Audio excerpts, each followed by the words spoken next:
The Oakland Raiders will play their second consecutive home game on Sunday as they host the Los Angeles Chargers in a key AFC West matchup.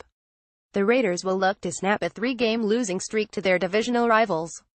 The Chargers got their first win of the season last week, beating the New York Giants 2,722 on the road. Quarterback Philip Rivers threw for 3 touchdowns in a game that ended the Chargers' 9-game losing streak dating back to last season. Oakland leads the overall series over the Chargers 62,502.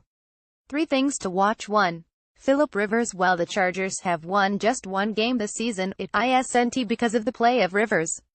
He enters Week 6 ranking 5th in the NFL in passing yards with 1,365 and 7th in touchdown passes with 9.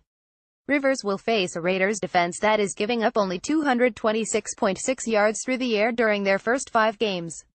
Oakland is one of 3 teams that hasn't recorded a single interception this season.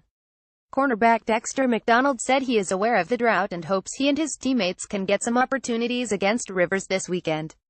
"I mean, we definitely want those interceptions. Turnovers help win games," McDonald said.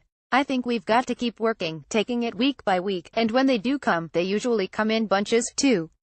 Derek Carr missed last week's game against the Baltimore Ravens due to a back injury he suffered against the Denver Broncos in Week 4.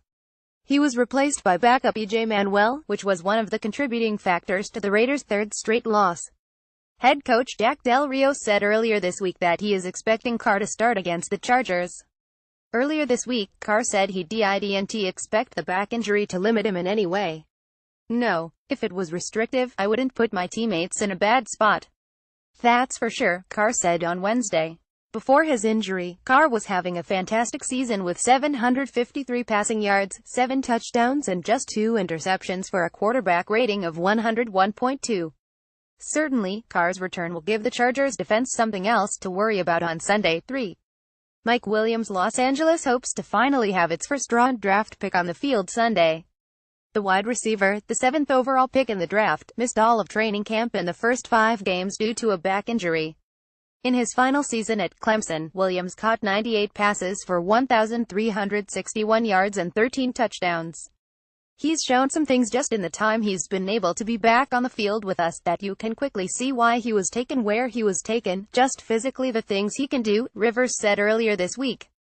If Williams can show he's healthy and can get up to speed quickly, it will just give Rivers more weapons to choose from. Final analysis. In a game where both teams desperately need a win, it appears the Raiders have the advantage. Derek Carr is expected back, which will greatly help an offense that was limited with backup quarterback E.J. Manuel at the helm. Look for Oakland to stretch the ball downfield and then use Marshawn Lynch in the running game to control the clock. On the other side of the ball, Khalil Mack and the Raiders defense has done an excellent job of getting pressure on Philip Rivers in the past. Oakland hasn't recorded an interception to this point, but Sunday could finally be the day. Chargers and Raiders game are typically close, and this one shouldn't be any different. Los Angeles should keep it close, but Oakland should pull out the narrow victory at home. Prediction: Raiders 27, Rams 24, written by Antoine Staley, who is part of the Athlon Contributor Network and has extensive experience covering Florida sports teams. Staley has written for Bleacher Report, the Miami Herald and the Palm Beach Post and is a reporter for Pro Player Insiders. Follow him on Twitter at Antoine Staley.